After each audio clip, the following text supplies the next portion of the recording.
Assalamualaikum warahmatullahi wabarakatuh. Perkenalkan, nama saya Firdaus Setiawan. Saya di sini akan memaparkan materi. Terdapat 3 materi yang akan saya paparkan, yaitu yang pertama, etika Islam dalam demokrasi dan penegakan hukum. Yang kedua, pembinaan akhlak dalam kehidupan. Yang ketiga, pencegahan dan penanggulangan kekerasan seksual dalam Islam. Saya akan langsung masuk ke dalam materi yang pertama. Etika Islam dalam demokrasi dan penegakan hukum. Demokrasi adalah sistem pemerintahan di mana rakyat memiliki kedaulatan tertinggi dalam menentukan arah politik dan pemerintahan. Dalam Islam, prinsip syura atau musyawarah adalah bentuk demokrasi yang dianjurkan dalam surah Asy-Syura ayat 38. Islam menerima prinsip demokrasi selama tidak bertentangan dengan syariat. Berikutnya, kriteria kepemimpinan dalam Islam. Seseorang pemimpin dalam Islam harus memiliki yang pertama, takwa dan integritas moral. Pemimpin harus jujur, adil, dan amanah. Yang kedua, ilmu dan hikmah, mampu membuat keputusan berdasarkan ilmu dan kebijaksanaan. Yang ketiga, kepedulian sosial, menempatkan kepentingan umum di atas kepentingan pribadi atau golongan. Syarat-syarat pemimpin. Beberapa syarat penting menurut pandangan Islam. Yang pertama, Muslim menjaga nilai-nilai keislaman dalam kebijakan. Yang kedua, adil dan tidak zalim, menegakkan hukum tanpa pilih kasih. Yang ketiga, berilmu dan cakap, mampu mengelola pemerintahan dan urusan umat. Yang keempat, sehat fisik dan mental untuk dapat menjalankan amanah dengan optimal. Pengertian penegakan hukum. Penegakan hukum dalam Islam adalah upaya untuk menjaga ketertiban sosial dan mewujudkan keadilan. Hukum Islam meliputi hudud, qisas, dan tazir yang bertujuan untuk mencegah kejahatan, memberikan efek jera, melindungi hak individu dan masyarakat. Penegakan hukum yang tidak adil adalah bentuk kezaliman yang dilarang keras dalam Islam. Selanjutnya, adil dan keimbangan dalam Islam. Keadilan dalam Islam berarti menempatkan sesuatu pada tempatnya secara profesional atau secara proporsional. Keadilan harus ditegakkan meskipun terhadap diri sendiri, keluarga, atau orang terdekat. Islam mengharuskan sikap tidak berat sebelah, tidak diskriminatif, dan berimbang dalam menilai suatu perkara. Materi selanjutnya, radikalisme agama dan negara. Radikalisme adalah sikap atau tindakan ekstrim yang bertentangan dengan prinsip moderat dalam Islam. Islam menolak pemaksaan dalam beragama. Islam mengajarkan dakwah dengan hikmah dan nasihat yang baik. Radikalisme merusak citra Islam dan menimbulkan konflik horizontal di masyarakat. Islam adalah rahmatan lil alamin, bukan ajaran kekerasan atau pemaksaan ideologi.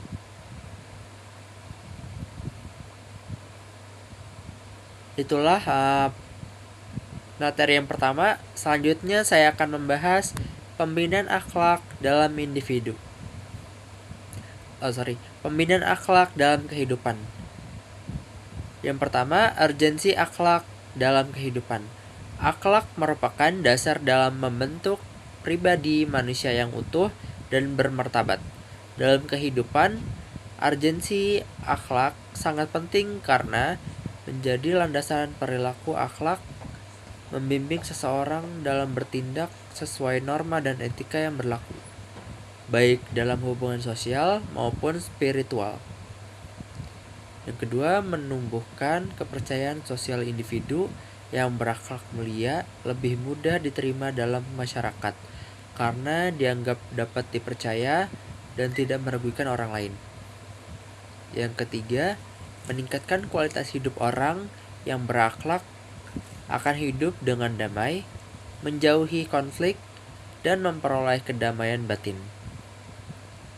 Yang keempat, tuntutan agama dan budaya sesuai. Semua agama dan budaya menjunjung tinggi akhlak sebagai dasar dalam kehidupan bermasyarakat. Yang kelima, penentu keberhasilan individu dan bangsa. Kemajuan suatu bangsa tidak hanya bergantung pada kecerdasan intelektual, tetapi juga pada integritas moral warganya. Yang selanjutnya, pembagian akhlak. Akhlak dapat dibagi ke dalam beberapa jenis, diantaranya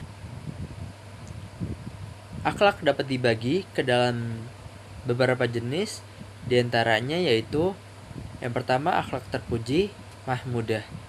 Contohnya jujur, amanah, sabar, tawakal, rendah hati, dermawan, dan menghormati orang lain. Yang kedua, akhlak tercela, mazmumah. Contohnya sombong, iri, dengki, pemarah, tamak, malas, dan suka memfitnah. Yang ketiga, akhlak kepada Allah Subhanahu wa ta'ala, seperti beribadah dengan ikhlas, bersyukur, bertawakal, dan bersabar atas takdir. Yang keempat, akhlak kepada sesama manusia, seperti tolong-menolong, menghormati, adil, dan berbuat baik kepada orang tua. Yang kelima, akhlak kepada diri sendiri, seperti menjaga kebersihan, menahan hawa nafsu, dan menjaga kesehatan. Selanjutnya, faktor-faktor yang mempengaruhi terbentuknya akhlak. Beberapa faktor yang berperan penting dalam membantu pembentukan akhlak seseorang antara lain, yang pertama, keluarga. Pendidikan akhlak pertama dan utama berasal dari keluarga. Orang tua menjadi teladan dalam membentuk kebiasaan dan nilai moral anak. Yang kedua, lingkungan sosial. Teman, tetangga, dan masyarakat sekitar sangat mempengaruhi perilaku individu, baik secara langsung maupun tidak langsung. Yang ketiga, pendidikan dan sekolah. Lembaga pendidikan bukan hanya mengajarkan ilmu, tetapi juga menanamkan nilai-nilai moral dan karakter melalui kegiatan pembiasaan dan keteladanan. Yang keempat, agama dan kepercayaan. Nilai-nilai agama merupakan fondasi utama dalam pembentukan akhlak karena memberikan pedoman hidup yang jelas. Media dan teknologi. Akses informasi yang luas bisa menjadi pengaruh positif atau negatif terhadap akhlak, tergantung bagaimana individu menyaring dan memanfaatkannya. Yang selanjutnya, diri sendiri. Kesadaran individu. Keinginan untuk berubah, belajar, dan menjadi pribadi yang lebih baik adalah kunci pembinaan akhlak secara mandiri. Selanjutnya, metode pembinaan akhlak. Beberapa metode yang dapat digunakan dalam membina akhlak seseorang antara lain, yang pertama, teladan. Uswah hasanah, memberikan contoh nyata dalam perbuatan. Rasulullah SAW adalah teladan terbaik dalam akhlak. Nasihat dan pengajaran, memberikan pengertian dan penjelasan mengenai baik dan buruk suatu perbuatan serta akibat-akibatnya.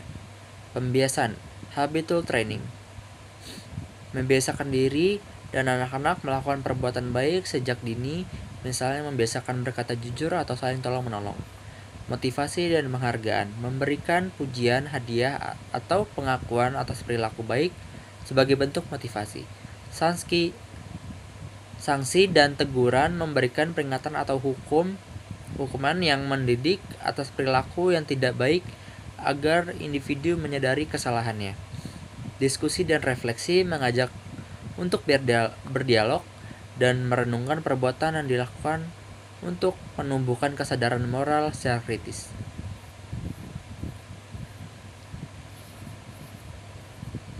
Materi yang selanjutnya yaitu pencegahan dan penanganan kekerasan seksual dalam Islam. Kekerasan seksual dalam Al-Quran dan hadis, Islam sangat tegas dalam mengharamkan segala bentuk pelecehan dan kekerasan seksual. Dalam Al-Quran dan hadis, tindakan ini dianggap sebagai bentuk kezaliman dan pelanggaran terhadap hak serta kehormatan seseorang. Al-Quran Surah An-Nur ayat 31 dan 30 dan 31 memerintahkan laki-laki dan perempuan untuk menundukkan pandangan dan menjaga kemaluan. Hadis Nabi SAW, sesungguhnya dari kalangan orang-orang yang paling dibenci oleh Allah pada hari kiamat adalah orang yang suka menyakiti orang lain. H.R. Bukhari. Pelecehan seksual baik secara fisik maupun verbal bertentangan dengan prinsip hifzal ird, mencegah kehormatan dalam maqasid al-syariah. Bentuk-bentuk tindakan perilaku kekerasan seksual dalam Islam. Dalam konteks Islam, kekerasan seksual meliputi beberapa tindakan, antara lain pelecehan verbal, ucapan berkonotasi seksual, godaan atau ejekan terhadap tubuh. Yang kedua, pelecehan fisik, menyentuh tubuh tanpa izin atau secara tidak pantas. Yang ketiga, eksploitasi seksual, menggunakan orang lain sebagai objek seksual dalam kepentingan pribadi. Yang keempat, pemerkosaan, tindakan memaksa hubungan seksual tanpa kerelaan. Yang kelima, paksaan psikologis, ancaman, tekanan mental atau spiritual yang memaksa korban untuk menyerah. Islam memandang semua tindakan di atas sebagai perbuatan dosa besar yang merusak kehormatan dan martabat manusia. Sanksi bagi pelaku kekerasan seksual menurut Islam. Islam memberikan sanksi tegas bagi pelaku kekerasan seksual, antara lain hudud. Jika terbukti melakukan zina tanpa pernikahan, pelaku bisa dikenai hukuman rajam atau cambuk. Tazir, hukuman yang ditetapkan oleh penguasa bagi tindakan selain zina seperti pelecehan atau intimidasi seksual, bisa berupa penjara, denda atau sanksi sosial. Qisas atau diat jika kekerasan mengakibatkan luka fisik atau trauma berat. Tujuannya bukan hanya menghukum tetapi juga menjaga masyarakat dari kerusakan moral. Yang selanjutnya, tindakan preventif. Islam mengajarkan beberapa langkah pencegahan kekerasan seksual. 1. Pendidikan akhlak sejak dini, menanamkan rasa malu, hormat, dan tanggung jawab sejak kecil. Yang kedua, menutup aurat dan menjaga pandangan sesuai dengan perintah dalam Quran Surah An-Nur. Yang ketiga, membangun lingkungan sosial yang sehat, termasuk pembatasan akses konten pornografi dan budaya permisif. Yang keempat, pemberdayaan korban, memberi ruang aman bagi korban untuk melapor tanpa stigma. Yang kelima, hukum yang tegas dan tegaknya keadilan. Islam menekankan keadilan dan perlindungan terhadap yang lemah. Sekian penjelasan dari saya. Wassalamualaikum warahmatullahi wabarakatuh.